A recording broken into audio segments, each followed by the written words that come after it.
nhà đó lấy đi qua đó đi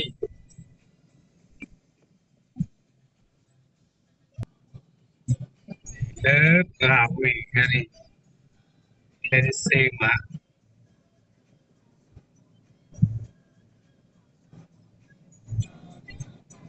chút tâm môn là chết không à ơi vào à vào tao được lên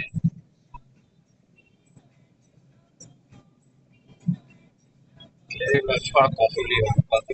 lên để trả lại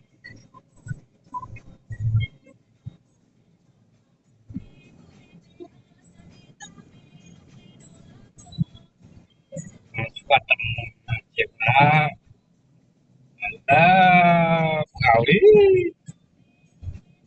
không mà đó cái này làm to thô đi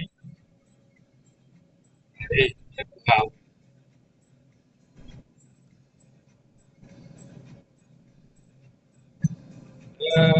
vào nhà ta vào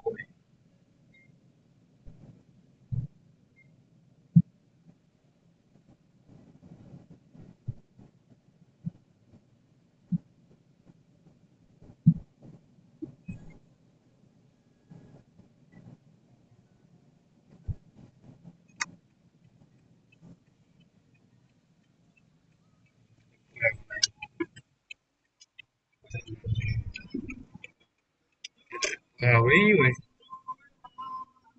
vào cái chiếc luôn đi và sự miệng cứ là